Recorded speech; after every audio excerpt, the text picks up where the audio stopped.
This board was established pursuant to Section 519.13 of the Ohio Revised Code by the Anderson Township trustees to provide administrative relief to any person or entity adversely affected by the Anderson Township zoning resolution.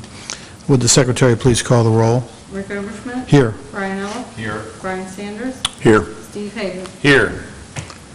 Thank you for coming to this meeting. Please be aware that this meeting is audio and videotaped and may be carried live on local cable television. Our procedures: a summary of the appeal is presented by the staff, then the appellant presents its case. Board members may then ask questions of the appellant.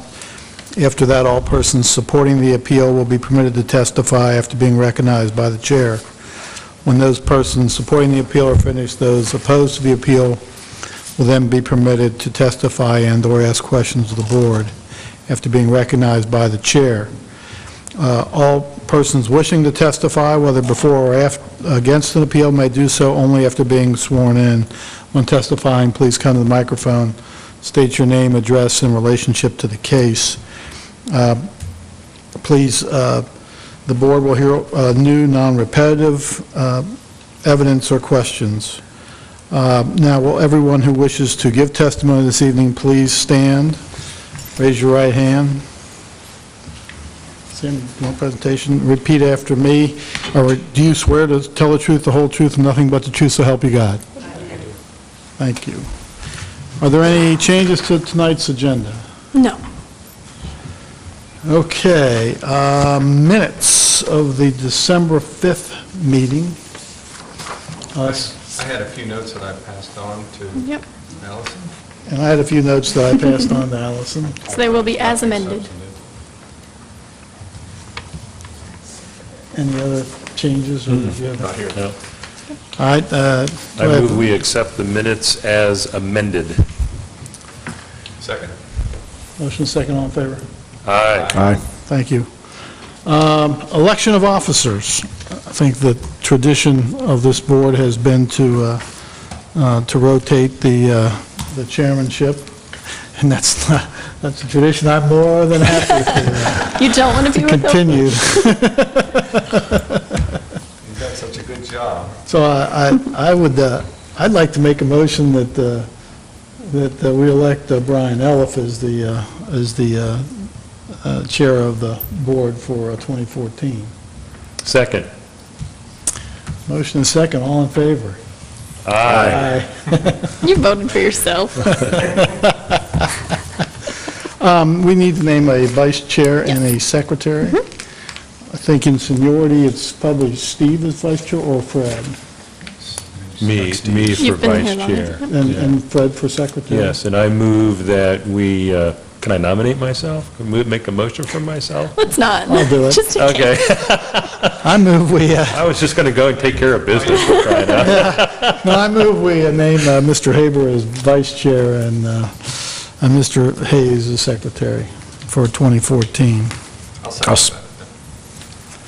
I have a motion and a second, all in favor? Aye. Aye, okay. Good, that being the case. Thank you very much, board. Great job, Rick. Yes. Last year and a half, we really appreciate it. My pleasure. Look forward to your excellent motions. All right. Next matter before the board is consideration of case 24-2013. This was submitted by Donna Jean Childs, property owner at 7655 Clough Pike in the B residence. And the board may recall that we heard this case and then left the matter open for certain additional information. And we received a memo from Ms. Hodson on that subject. Yep. Would you like to read the memo, or would you like me to read that? No, we can kind of just do a recap, and I can update you all and then leave it open for you. So the request was to allow a camper to be stored within the front yard area, where Section 174A7 of our zoning resolution requires that it be stored in the rear yard. Here's the subject property. You can see that surrounding zoning is all also B residence. an aerial photo of the site, topo, as well as a proposed site plan. The yellow highlights the area in which the camper is proposed to be stored. There is a plan for a subdivision to be located to the rear of the subject property. And we've got photos of surrounding conditions. So at the December meeting, the board asked that the applicant submit a landscape plan for any additional landscaping to be located on the site. The applicant has opted to not install any additional landscaping. So with no new evidence, it is up to you all, kind of how you want to proceed with this. The public hearing was left open at the December meeting, so we can take additional testimony still. And then you can deliberate the case. Okay, thanks for the update. So we've heard from Ms. Hodson where the case stands. I do see the Childs are here in the audience. It looks like they may have come forward tonight to, if we had any more remarks, but it's up to the board if you'd like to continue to take testimony or not on this case. I thought we had asked for 3 types of things, and so if we can get those answers, that'd be great. Agreed. One was the dimension. One was understanding the materials a little better, because I think there was a reference to grass growing through stone, to understand that a little better. And the third was landscaping. So I personally would be interested in at least hearing more on the first 2 topics, if the parties want us to pursue this. Yeah, so would I. Make a decision. All right, so the board would like to hear further evidence. So would the applicant like to come forward and provide us any additional information? You may have, you heard Mr. Overschmidt give a recap of some of the things we were asking for. I want to pass this out so you can follow me.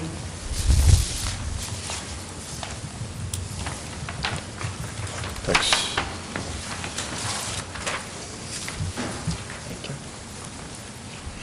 I have 2 more. Okay, perfect. I will take one for our file. I have a few things to bring to your attention. We were not aware of the email that you had received from Mr. and Mrs. Bering on December the 3rd. Into regards of that email, my estimation, it was a farce.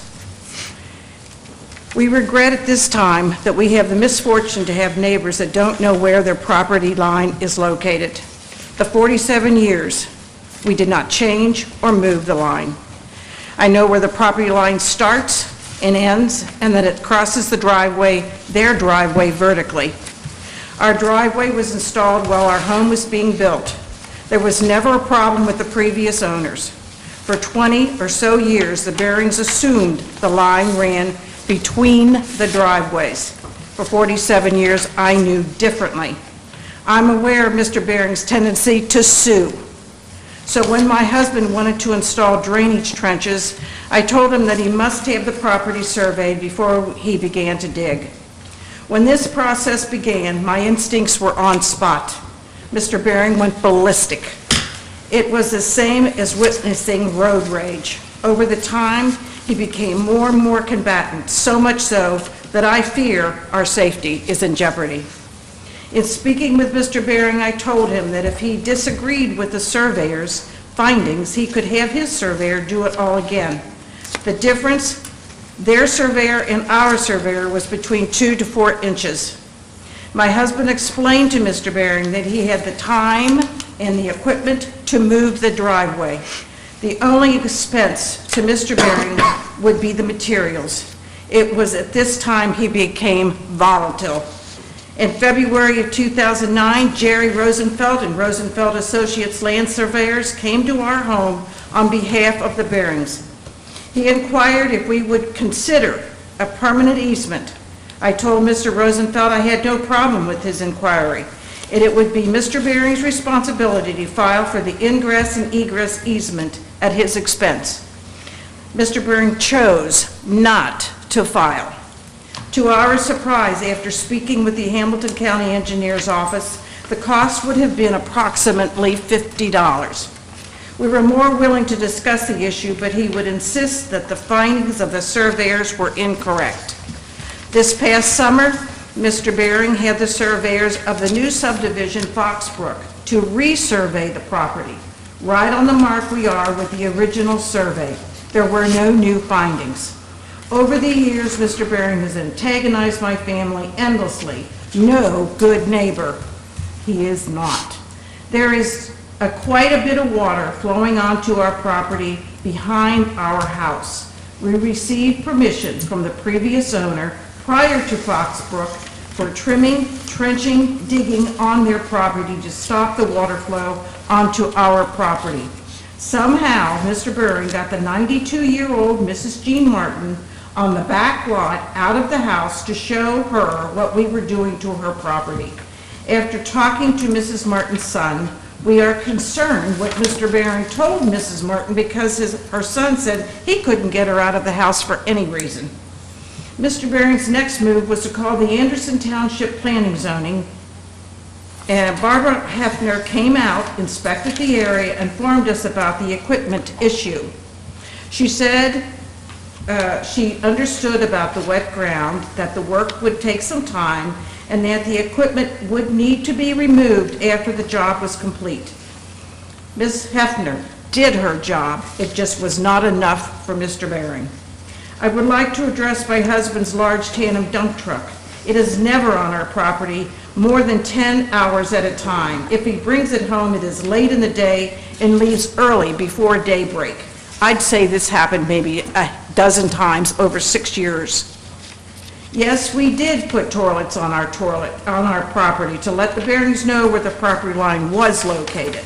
These toilets were not broken at the time. As far as vandalism,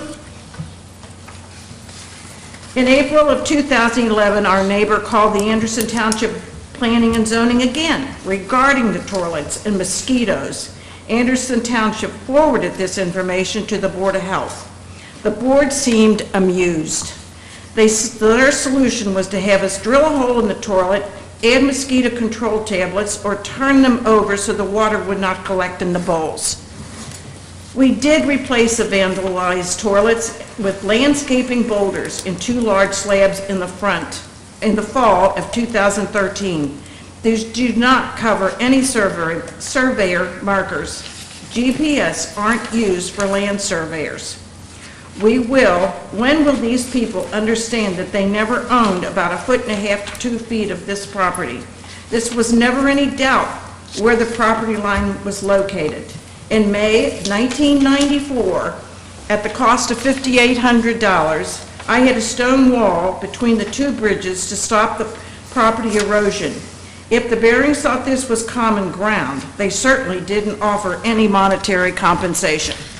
We had an issue with a tree that is close to the property line, and that had to be removed because you can see about 1 foot of the root had pulled out of the ground and was growing over the line. Property intrusion. Our most civil, polite neighbor became violent again.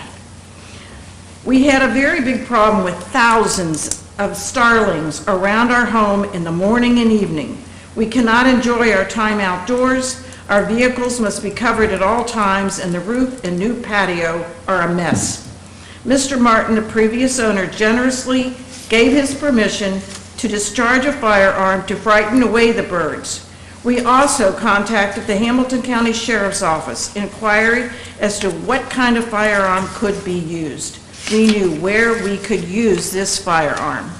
It was also no surprise that the authorities were called when we shot into the air to frighten off the birds. It is my hope that Mr. Bering would worry about his own front yard and not my yard. His yard is untrimmed, contains tree stumps that are anywhere from 1 foot to 8 feet tall, dead trees, brushes everywhere. What about the mosquitoes in the swamp in the lower portion of the front yard? We have never bothered the township regarding these issues.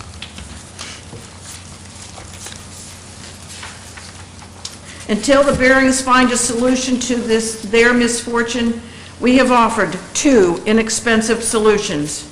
Our attorney tried to speak with Mr. Bering and he was hung up on. We are being threatened and continuously harassed by Mr. Bering. It does sadden me that the public services of Anderson Township are being used needlessly for such behavior. What does it take? Why is it taking so long that this boundary line is still in question? The Barings are the only ones questioning the line. There are always two sides to every story, so before you make a decision on the variance that we requested December of 2013, we felt it necessary to respond publicly to the email that you received from Mr. and Mrs. Baring December the 3rd, 2013, to set the record straight once and for all. Thank you for your time. And if you follow on the sheet, the back sheet, there is another diagram of where his surveyor showed where the line was. Thank you. Okay, thank you, Mrs. Childs. Does the board have any questions on this testimony? That's extensive history of the property line dispute. Did the board have any? Yeah, I have questions that doesn't have to do with, we saw the email before and we see the response. That's fine. That is not particularly relevant to the decision that we're here to make today. What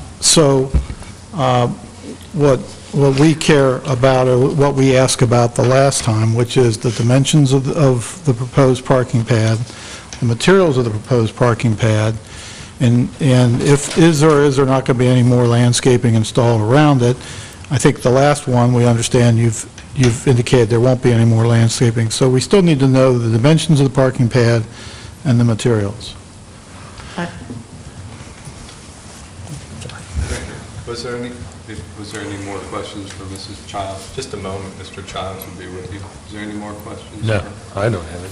Okay, would you state your name and address for the record, please, sir? Terry Childs, 7655 Clough Pike. This is what we came up to talk about before, and I didn't know that you were sitting there looking at an email from this guy. And two of you wanted to look at that, check into it before you made any kind of a decision on this variance. What I want to do, I want to put a 30 by 12 concrete pad level back on the property line on the west side behind that big pine tree.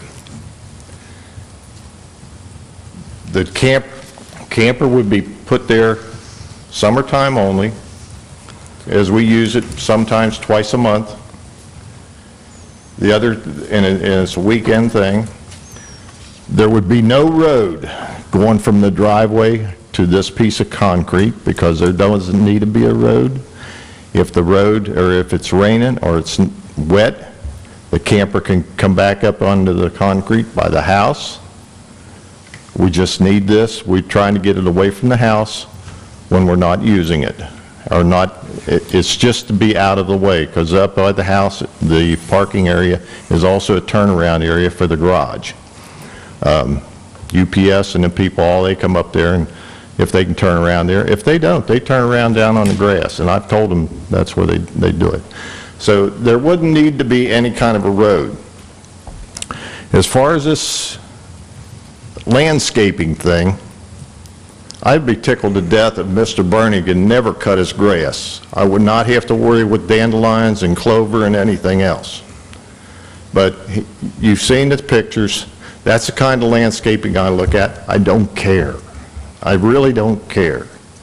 All I'm worried about, or trying to find out, is can I put this concrete pad out there and park my camper there at different times during the summer. That's the whole gist of the story. The property line was a thing that we talked about this before, you kind of blindsided me when you started wanting to know about roads and all this stuff. All I wanted was a concrete pad. And Okay. Next thing you know, I'm up to about $5,000 or $6,000 for something I was ready to spend $1,000 on. So that's where this is. So if you're ready, you can make your decision on what I just told you. If you don't want to give me the variance, the people in the new Foxbrook can look at it, because I'm going to put it in the backyard. That's the point. Thank you, Mr. Childs. Did anybody on the board have a question for Mr. Childs on his testimony? I'm sorry, maybe you said this. What is the material that you're planning to use? Did you? It's going to be concrete. It's going to be 5,000 pounds high-stress concrete. It's going to be I got a friend of mine and myself are going to put it in. He's a concrete contractor. We got the equipment to do the job, and we know how to do the job right. It's going to have steel in it, and it's going to be fiberized concrete. And as far as there's one big Colorado blue spruce will kind of be off to the side, and the house, his house would be able to see maybe part of the camper. But other than that, I'm not going through all this money for this guy. He's brought all this on himself. And like I say, I got a couple other options. If you don't want me to do this, I got 3 acres of grass to cut. Thank you. We're just here trying to get... I know, the I realize information. this. I We just appreciate that. get wild on this guy. I know, it's property disputes are the worst thing.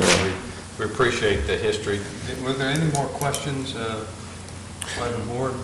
No, I just want to reiterate what Rick had said. Again, the property dispute, et cetera, has zero, nothing to do with this case. It doesn't have anything. We're just trying to show you Understood. what we're up against. So, again, I think we'd ask about just a site, I mean, I don't have a good sense for how a 30 by 12 will fit, where the property line ends, how it fits on the property. It's going to be about 15 feet off of the west property line. That'll be the back of it. It's going to be about, 75, 80 feet off of the driveway. We're sitting on almost 3 acres up here. All we can do is drive cars up there and cut grass. So, there's no big construction thing going on with this. If it, a further time down the road, a building could be put on to enclose the whole camper. Any more questions, Mr. Childs? No? Okay. So just to be clear, sir, that what we understood is there will be no additional landscaping is what your position is? Okay, understood. Is there anybody else that would like to give testimony this evening in favor of this application? Any opposed? Okay, thank you. Any further remarks from the board? Okay. We'll go ahead and close the public portion, case 24-2013. And the way the board proceeds is we will, after hearing testimony on the remainder of the cases for this evening, we'll then open the case back up for board discussion and take a straw vote later this evening. Thank you very much. Thank Okay, you. next case is case 1-2014 by Christopher and Beth Pollock at 5043 Signal Hill Lane. Allison, do you have a staff report for us? Yes. Excuse me, may I interrupt? If there's people out here that have not yet been Yeah, we can sworn go ahead and do in, that. Okay. we've got some late arrivals, and I believe that the people of this Script for Brian. need to be sworn in. Thank you, Mr. Haber. Sorry about that. Now, let's see, we did see a few people come in late. If you would please, are you planning to testify this evening in a case? Okay, good. Go ahead and rise and raise your right hand. And do you swear to tell the truth, the whole truth, and nothing but the truth, so help you God? Okay, thank you. Be seated. Thank you. Thank you, Mr. Haber. Allison? Yes. So this is case 1-2014 BZA at 5043 Signal Hill Lane. This is a variance request to allow the side yard setback to be 10 feet and 11.57 feet, where 15 feet is required per section 68.2 of our zoning resolution. Here's a location map. Signal Hill Lane being in this area. You will notice that the property, as well as several others within the neighborhood, have both a residential and retail portion of them zoning-wise. That has no effect on the case. Residence is allowed within the retail area, and the residence itself will be located entirely within the residence district. Surrounding Zoning for the site is all predominantly A residence, again, the retail portion to the south, and then a riverfront to the south and west. An aerial photo of the site, in 2011, it was used partially as a staging area for the construction of the adjacent home, so there is a clear spot in this area. You can see the neighborhood does still have a few vacant lots at this time. To the south, we have retail development, a vet office in this area. And you can see through the topography map that there is a very steep drop at the southern portion of this property, much like many of the parcels within this development. The site is approximately 1.48 acres and has 52 feet of frontage on Signal Hill Lane. The existing use is vacant. Here we see a site plan. The applicant is seeking a variance to approve this single-family residence to be located 10 feet from the western property line and 11.57 feet from the eastern property line, where zoning resolution requires both of those to be 15 feet. The Estates of Signal Hill subdivision was recorded in August of 2003. Additionally, a variance was granted by the Board of Zoning Appeals for Lot 20, which is 5073 Signal Hill Lane, for a 13-foot side yard setback for a new home in 2004. Several other requests have also been made in the subdivision since that time, including in August of 2005, when the board granted a variance for a front yard setback of 31 feet on Lot 10A. So you can see there have been other difficulties within this area. You can see a proposed landscape plan, which is also in front of you tonight, as well as an elevation drawing of the proposed single-family residence. And we have some property photos. This is looking west at an adjacent home from the shared drive location. A view of the adjacent residence to the east. This driveway has been realigned from the original site plan to accommodate fire trucks. Looking north at Signal Hill Lane, you can see several of the adjacent residences there. And then again, looking south, you can see the very steep drop in this area. So staff is of the opinion that the variance is not substantial. By allowing a reduced side yard, the home can be located at the building setback line rather than further south where the topography of the site steepens. The essential character of the neighborhood would not be substantially altered. Adjoining properties would not suffer a substantial detriment as a result of the variance.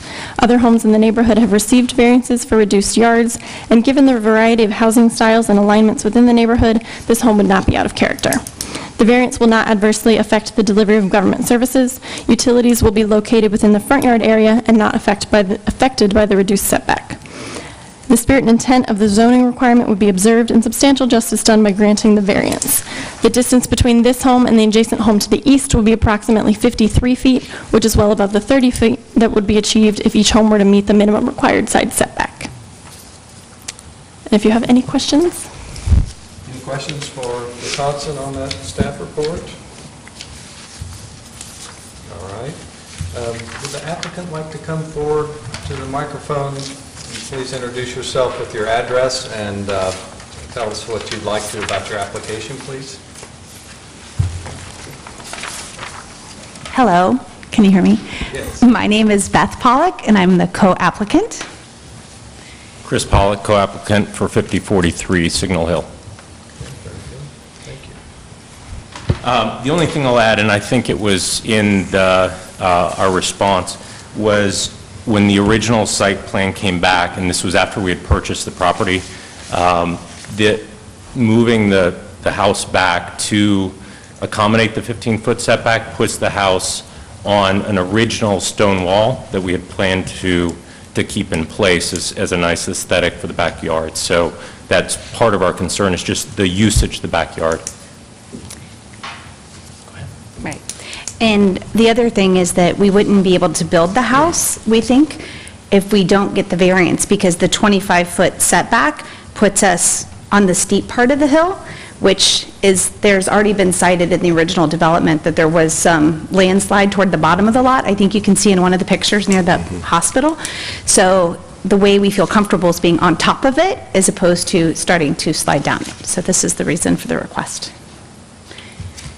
Okay, very good. Thank you. Does the board have any questions for the applicant, Mr. or Mrs. Paul? I have one question.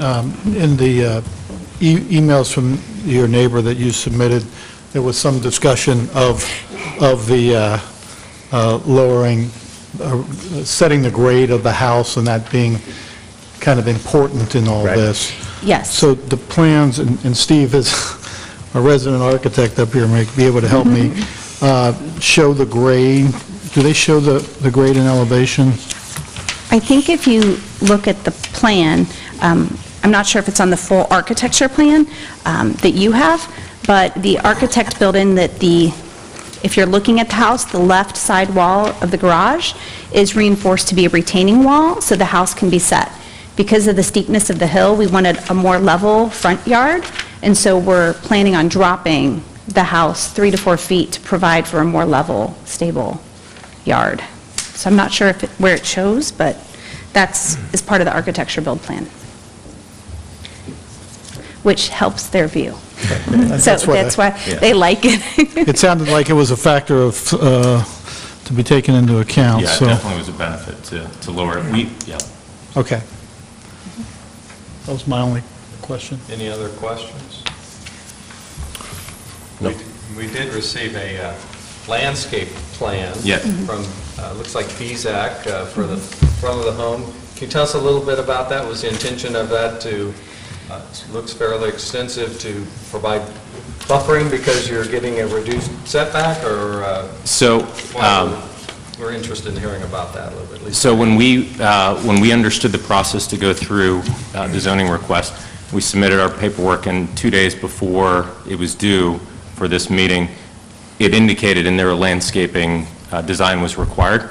So our contractor works with BZAC, who we plan to use, so he quickly put this together. So I'll just state that this was a preliminary design provided to us to give you a sense on how the front of the house would look. Very good. Thank you. Any more questions? Okay, thank you very much. You're welcome. Thank you. Is there anybody else in the audience that'd like to speak in favor of the application? Yes, sir. I'm supportive of it. Could you please come up and give us your name? This will be your moment to provide your name. Thank you. I'm the adjacent neighbor who sent the email, I guess. Your name, sir? Jason Conti, 5045 Signal Hill Lane, Thank you. and it's fine, so. Thank you for coming in to voice your support. And anybody else in favor? Any opposed or just general information? All right, we'll go ahead and close the public hearing. On this case, 1-2014, and we'll go ahead and move on to the next case. As I mentioned before, what we'll do is after we take testimony on all our cases, then we'll have the board discussion, take a straw vote on these. Okay. Next case is 2-2014, submitted by Arnell Architecture on behalf of P&K Ohio LLC, and this is the property at 6301 Kellogg Avenue.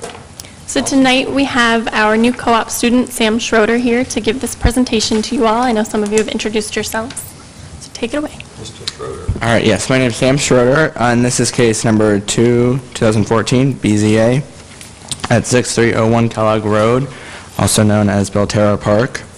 And the request is for a variance allowing a 12-foot screening wall to be located 30 feet from the right-of-way, where the front setback is set to be 50 feet as required by Section 134 of the zoning resolution. The proposed development is a 12-foot screening wall located along the northern edge of Belterra Park, along Kellogg Avenue.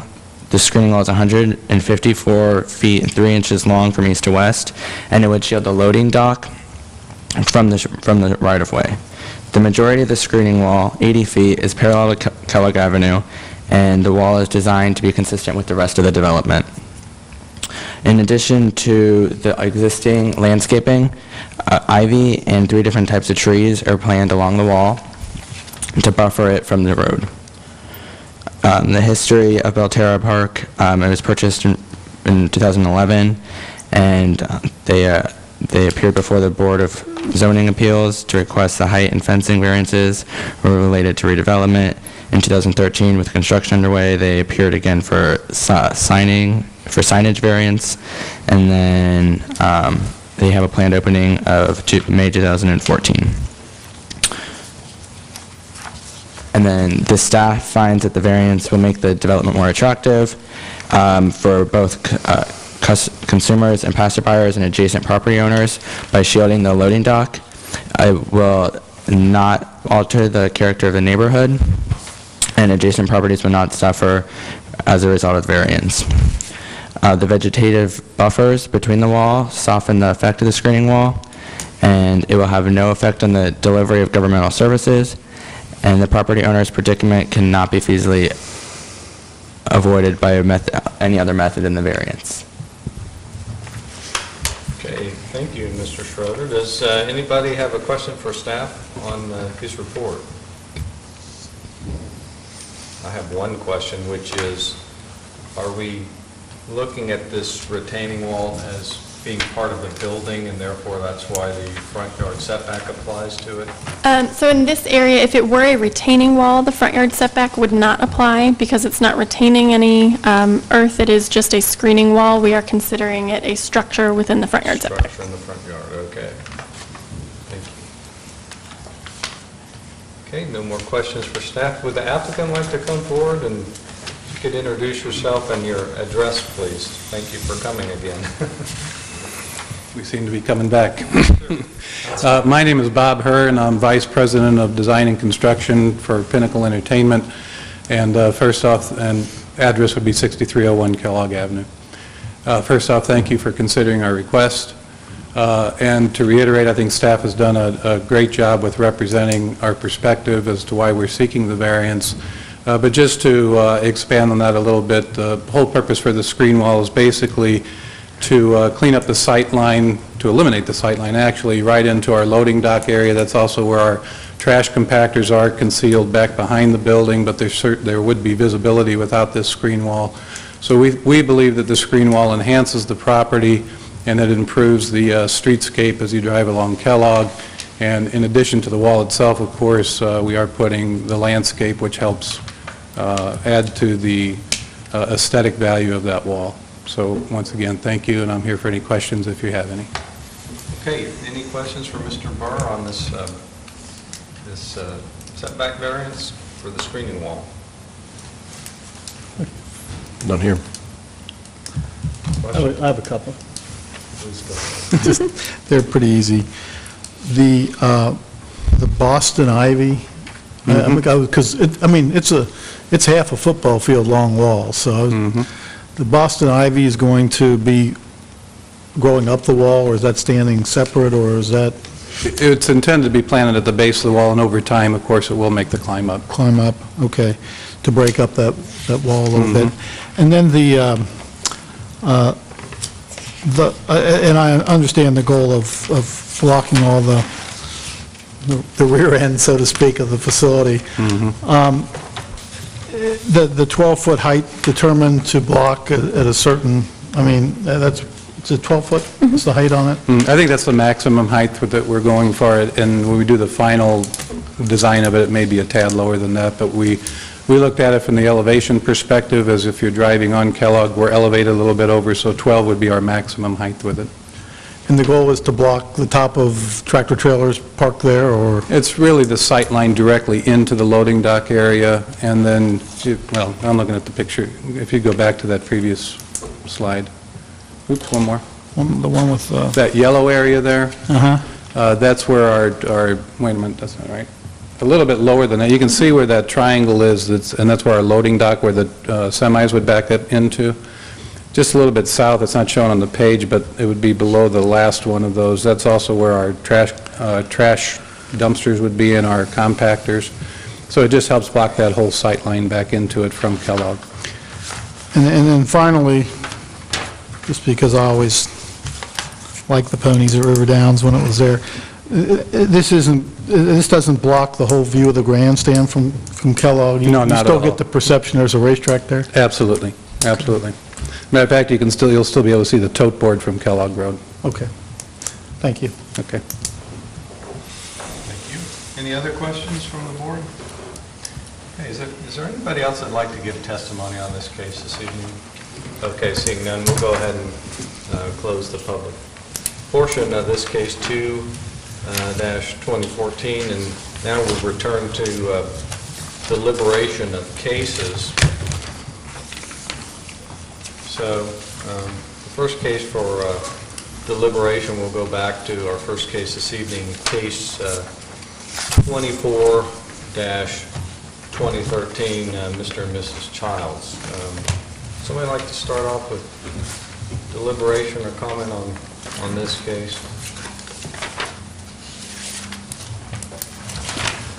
This was requesting the variance to allow the travel trailer to be parked in the front yard. I think, we had 3 questions. They've now answered the 3 questions that we had.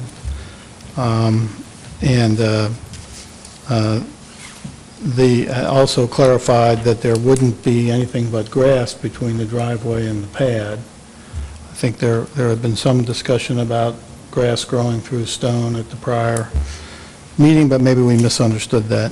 But I think that's pretty clear now, and as is the exact size of the concrete pad.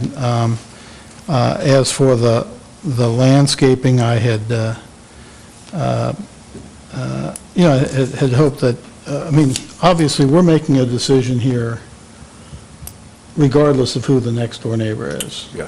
Don't care, because the next door neighbor could move tomorrow and somebody else. So what we care about is long-term, and so I think it would have been nice if we had understood if there was going to be anything else to block the view from that property, regardless of who owns it. But they indicated that they thought what was there was adequate, and I'd make a decision on that basis. I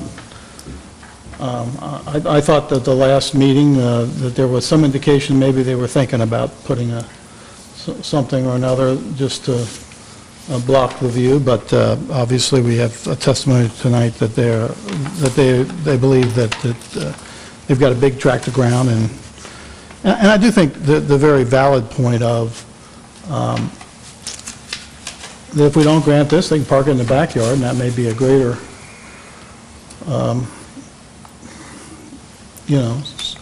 site nuisance, so to speak, to the new subdivision. So that's just my thoughts. From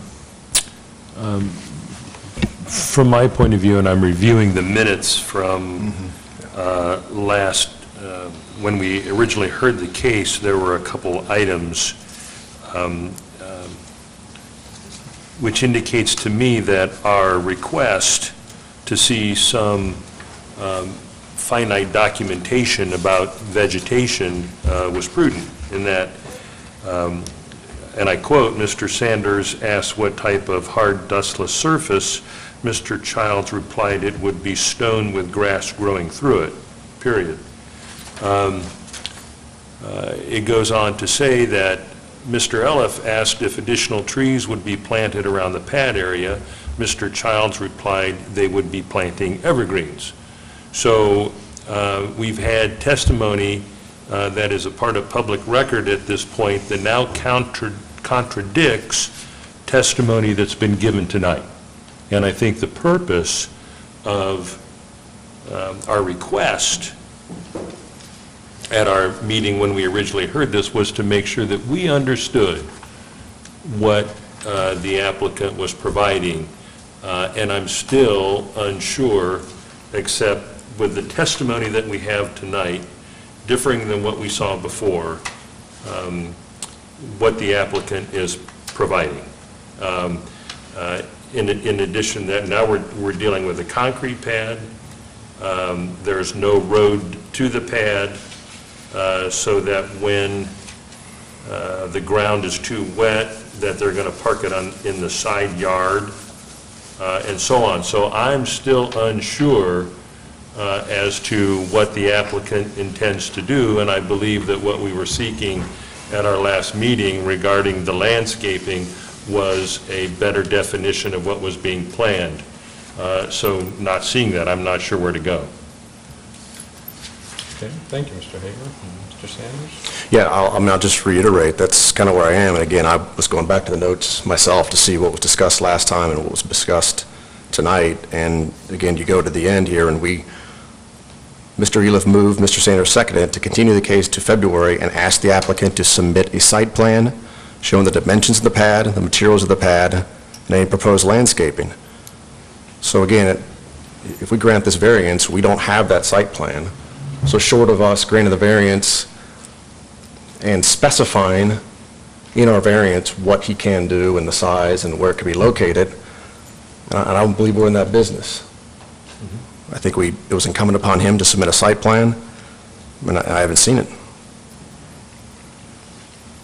Okay, thank you. Mr. Johnson, do you have any other comments on this?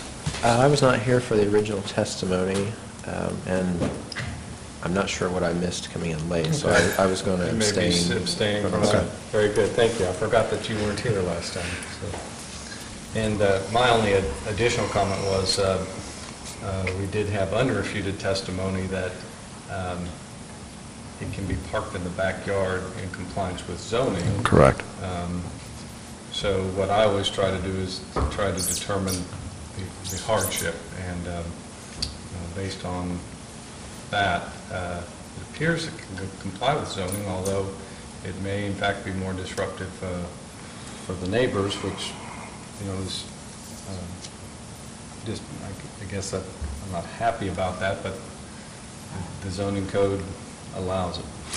Yeah, and further to your point, though, I have large concern about an open-ended variance being accepted and not being exactly sure what's going to be done in the property. Well, I mean, I think we can get a little comfortable. There was can you bring up the drawing that we had that showed the location? And there was a little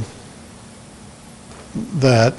So we can, I'd be comfortable if we were specifying that the size of that is 30 by, not to exceed 30 by 12, that it's concrete. The setback there is shown as 20 feet, although I believe today he indicated it might be 15, which gets into some of the ambiguity that you're talking about. And then to me, this might have been an easy case had they said, and we're going to put 2 pine trees to, along somewhere, but they declined to do that. And, so I feel like I can get a bit of a handle on what's, where it is and what its size is going to be and what its construction is going to be, and the fact that there's no connection between it and the roadway. And then the decision becomes, in my mind, for me, the decision is, well, is that just too visible without any attempt at screening, at a landscape screening? But that's just one person's approach, anyway. I guess you don't know. You just don't know the answer to that question. Agreed. That's what's a little tricky about it. Any other comments from the board on this one? Well, I would refer to the email that we received from the adjoining property owners that does address, that does talk about, the question remains, what will they use to disguise or camouflage their large camper sitting there for the majority of months or whatever? So again, regardless of the other issue that was presented, there is a concern in this email that addresses the information to which we saw it. And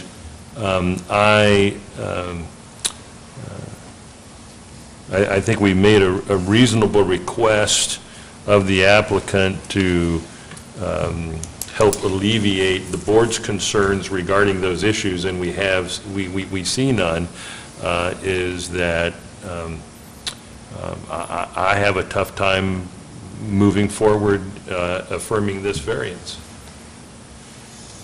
And the only other thing I'd like to add, the comment is on the property line dispute, which is heartfelt information provided us tonight. And this isn't the first time this board has seen a property line dispute creep into a zoning case. And to be honest with you, my feeling was I did see that email last month, and then another email, and then heard the testimony tonight about the property line. And to be honest with you, the email didn't really mean much to me, or I don't think this whole board, because as soon as we see the discussion about the property line dispute, we kind of check out on that issue and just say, well, that's not really relevant to the criteria we're charged with looking at as far as whether you do or do not issue a variance. So I guess I did want to just state that. So, well, does somebody feel like they would want to? Well, Go ahead, Mr. Haber. Can we talk about that? Because I understand the property dispute is not being germane. And yet I don't see any testimony about the property dispute from the adjacent landowner that would then discount their testimony in the email. I mean, the statement in the email that they want to know how it's going to be How it's going to be screened. screened.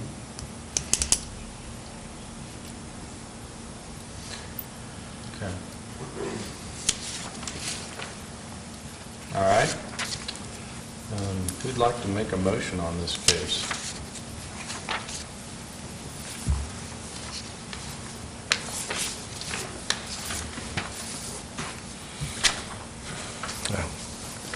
Case number 24, 2013, requesting the variance to allow the trailer to be parked in the front yard area.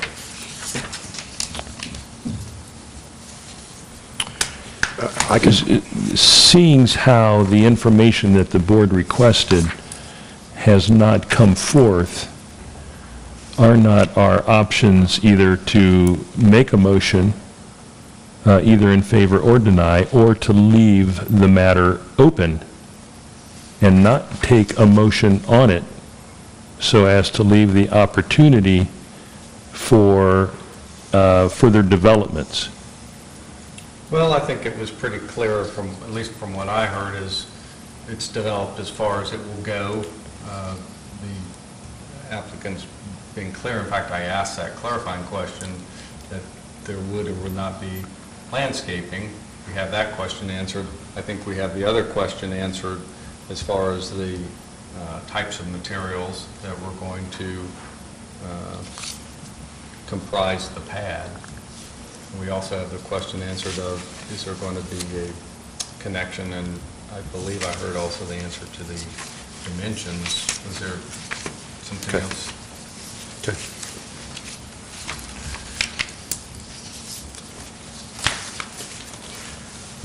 I'm still of the mindset I want to see a site plan.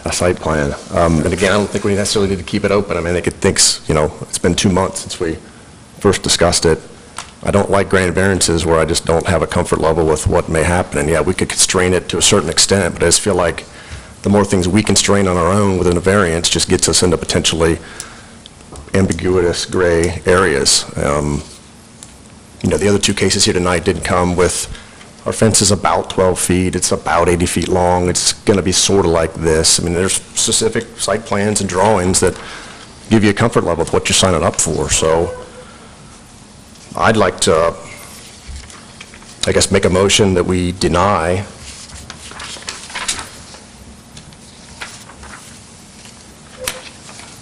case 24-2013, yes,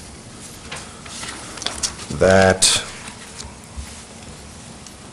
the property in question will yield a reasonable return without the variance, and that the property owner's predicament can be feasibly obviated through some other method other than the variance.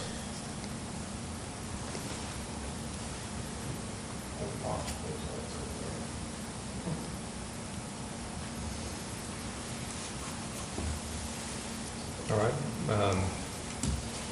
Is there anything else you'd like to add to that motion, Mr. Sanders, with regard to some of the other criteria, for example, the variance being substantial? We understand that the vehicle can be accommodated in the backyard.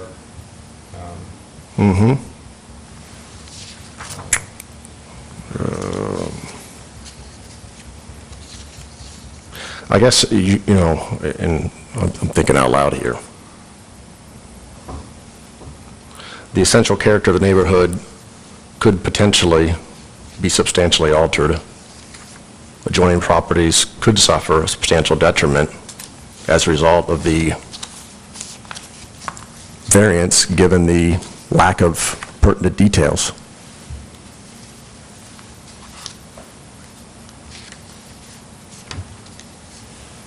All right, we have a motion. Is there a second? Second. Motion and a second. Any further discussion on the motion? Ms. Hodson, will you call the roll, please? Rick Overschmidt, No. Brian Sanders, Yes. Steve Haber, Yes. Brian Johnson, Abstain? and Brian Elson. Aye. So the motion to deny the variance was approved, and this will be put into a resolution format for consideration at our next meeting. All right. Let's move on then to the first case in 2014, case 1-2014, the variance on Signal Hill Lane for the side yard. Somebody like to start the discussion on that case? I mean, I think I heard the previous 2 or 3 variances up on Signal Hill. It's obviously an interesting site with spectacular views, but some real constraints on where you can build things. And this one, to me, we obviously have email and testimony from the neighbor who's immediately affected that it's not a problem. We have from the developer that it's not going to be an issue with them. And frankly, you just don't want to see people starting to mess with the hillsides. Right. If you can avoid it. So to me, it meets pretty much all the criteria that we deal with here. I agree with that. Allison, do you have a topo or a site plan, not the site plan, the engineering? I don't know if you're going to have what we have in our, here we go. I don't have everything scanned in. If you look, I wanted to note, to point out that there is a setback line Yes. that shows up on both of these topos, and that the applicant is honoring that setback line, instead of moving the house forward, which would make construction likely easier in order to stay away from the backside of the hill. They are staying within that setback line, and the hill on the rear of the house, which then would make the house wider, so to speak. So I just wanted to point that out, that to the best of their ability, they are complying to the requirements of the site. So I'm in agreement with Mr. Oberschmidt about this being a case where topography limits siting of the house, and would certainly be in favor of the variance. Any other comments on that case? I was going to say, it seems reasonable given the topography.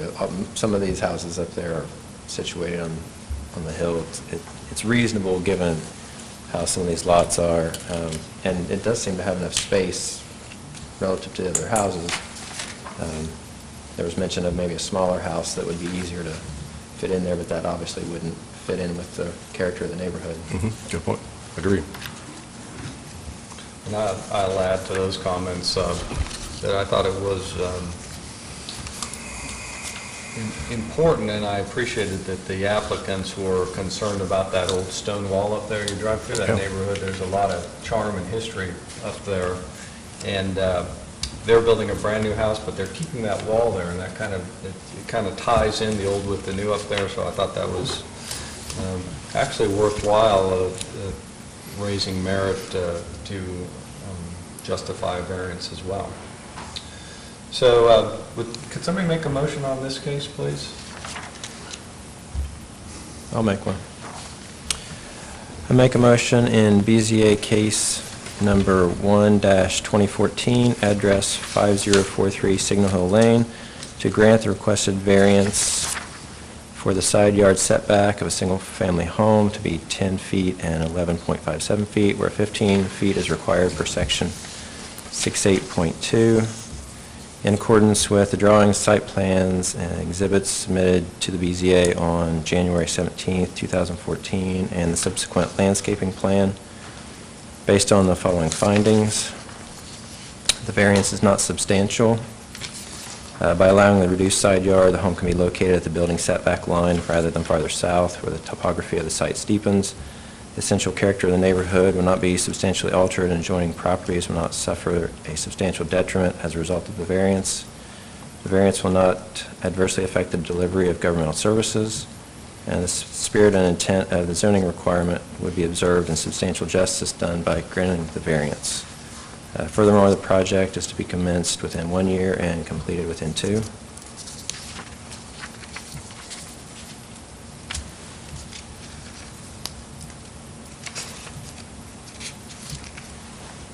Is there a second?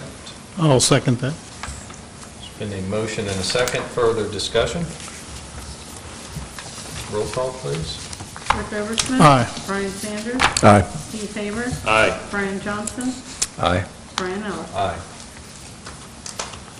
So what we'll do then is we will then put that approval into resolution format, likely this evening still, and then you can get with Ms. Hodson about moving forward with your zoning certificate. Good luck with your house.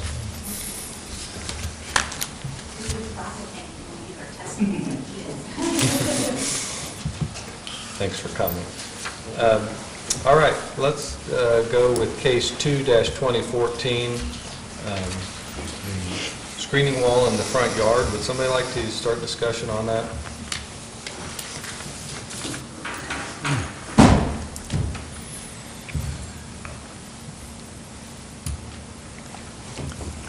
I mean, I guess I was the one that asked the questions. I mean, my biggest concern driving by there on Kellogg is just going to be a massive, wall that's sitting too close to Kellogg and kind of changing the view, but obviously we had testimony tonight that the ivy will help break that up, that it's actually a maximum height, though, and it's a trade-off, because none of us want to see the rear end of that facility to speak of. So everything that's been done down there appears to be done very nicely, and I'm sure this will be a continuation of that.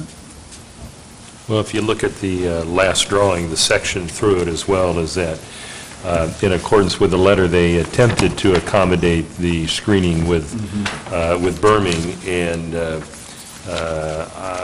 likely because of the adjacencies or the distance between the dock and Kellogg, they weren't able to accomplish it, yet they're still hoping to put berming there, so the height of the wall will certainly, you're not going to see that 12-foot high wall.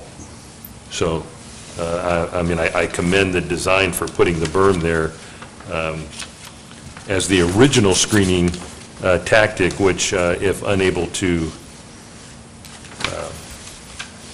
alleviate the concerns, that is still going to be installed and then partially cover up the wall.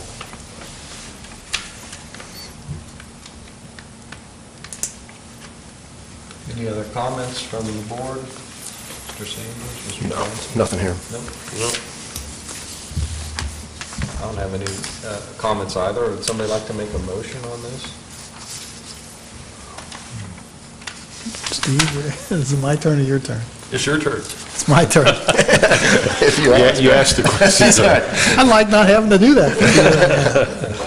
All right, Mr. Chairman, I move we approve the resolution, of the variance rather requested in case number 2-2014 BZA at 6301 Kellogg Avenue to allow a 12-foot screening wall to be located 30 feet from the right-of-way where a front setback of 50 foot is required by the zoning resolution. All this to be in accordance with the plans submitted to us on January 17th, 2014. We had the opportunity to look at the plans and ask questions, And we note that there between vegetative buffers will diminish the effect of the wall from Kellogg Avenue. The variance is not substantial. The essential character of the neighborhood is not substantially altered, and adjoining properties do not suffer a substantial detriment as a result of the variance. In fact, the granting of the variance allows, improves the aesthetics of the structure.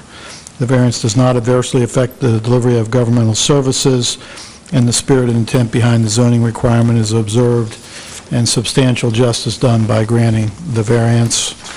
And I guess our standard, if it should be started within 1 year and completed within 2. Thank you. Is there a second? I'll second. Motion second. Is there further discussion? Roll call? Rick Obersmith. Aye. Brian Sanders. Aye. Steve Hayward. Aye. Brian Johnson. Aye. Brian Ellis. Aye. So we'll put that in resolution form, and Allison will be able to proceed. Yeah. Thank you very much. I was going to say, Thank you. I was going to say, start by May and finish by May. Thank you. Good night. So we have a couple resolutions. Are we going to take a crack at those tonight? Okay. Do we need to take a brief recess, or are we ready to start looking? I need to add in some conditions here, so if you want to. Why don't we take 5 minutes and we'll come back? Thank you. Thank you.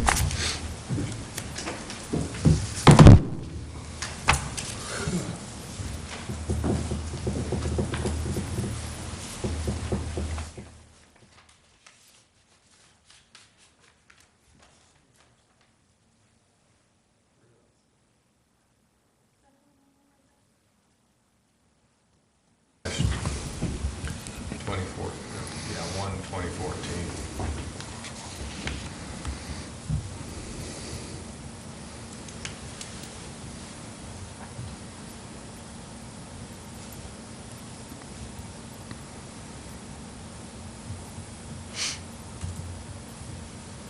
I already see something, sorry.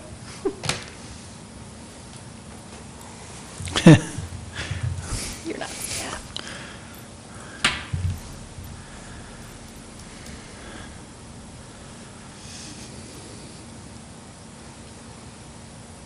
You see the next line at the very end, rather than farther south, where to? Thank you. Is steepens a real word? Can we use that?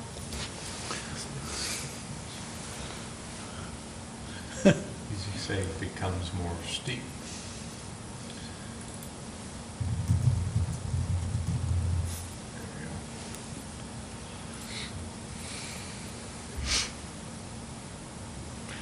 Neighborhood with an N, at the beginning of that line. Wait, what? About Oh. neighborhood. Oh, no. Line Another above it, line above it at the far left. Neighborhood. Turn That's- that spell check on. Actually, It's never on my laptop. Housing We always have this styles. issue. I think on that same line, neighborhood have received variances for reduces for, I assume that's reduced. Good grief. Housing styles, STY. Did we have issues with this?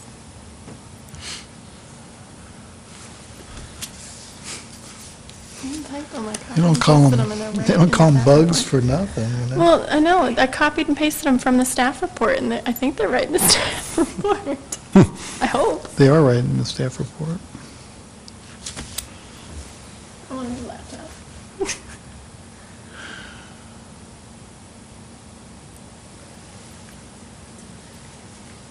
I was trying to remember when I was up there looking at it, the last house we gave a variance for. I presume it's built now, but I couldn't remember which one it was. Is it built, the one we had a few years ago up there? On the bigger site plan, it has, I think, all of the lots. I think it was lot 20. It is built now. There was one that was below the hill, and one that was above the hill, above the road. One was below, one was above. Right. Okay, yeah, it's one of those two. Yeah, if you keep going up Signal Hill and don't turn on Skytop, it's on the right. Okay. Can you scroll down?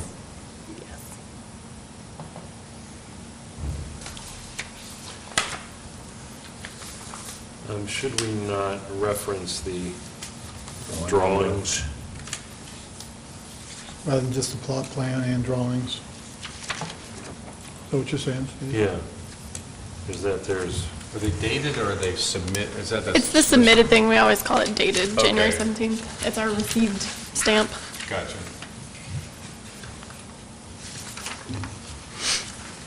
I mean, I guess what we're really, oh, with the plans dated. I just got rid of plot. Sweet, that works.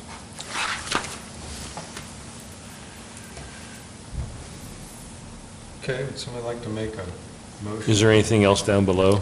The standard Oh, be I'm further. sorry. Mr. Chairman, on, regarding case 1-2014 BZA at 5043 Signal Hill Lane, I move that we approve and journalize the case. Second. Motion and a second. Roll call? Rick Oversmith. Aye. Brian Sanders. Aye. Steve Haber. Aye. Brian Johnson. Aye. Brian Ellis. Aye. We'll see what issues we find with this one. All right, so now we have consideration of the generalization in case 2-2014.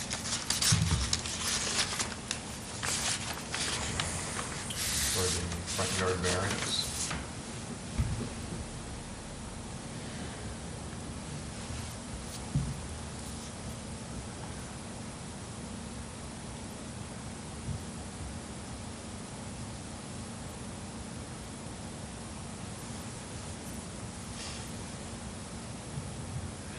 Property owners as opposed to owners. Second line of paragraph 1 of the numbered paragraph 1, item 1.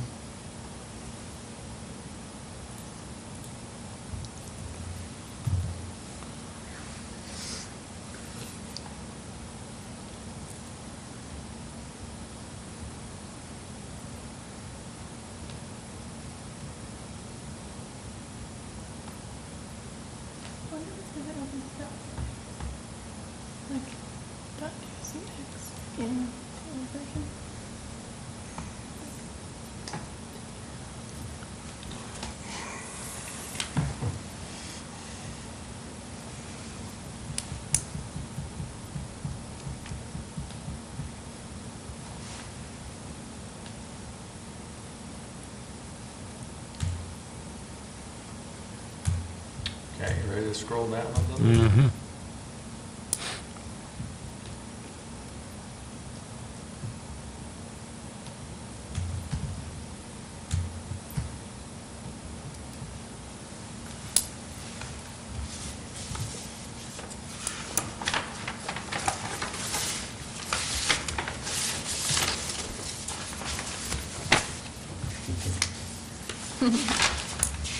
Check the dates. Yeah, I just, those are the same. Same. They came in the same day, okay. Yep. That was our deadline. All right, anything below that, the usual? Just the standard. Yep. Okay. Mr. Chair, in the, regarding case number 2-2014 BZA at 6301 Kellogg Road, I move we approve and journalize the case. Is there a second? I'll second. All right, we've got a motion and a second to approve and journalize. Case 2-2014, any further discussion? Roll call? Rick Oversmith. Aye. Brian Sanders. Aye. Steve Haber. Aye. Brian Johnson. Aye. Brian Ellis. Aye.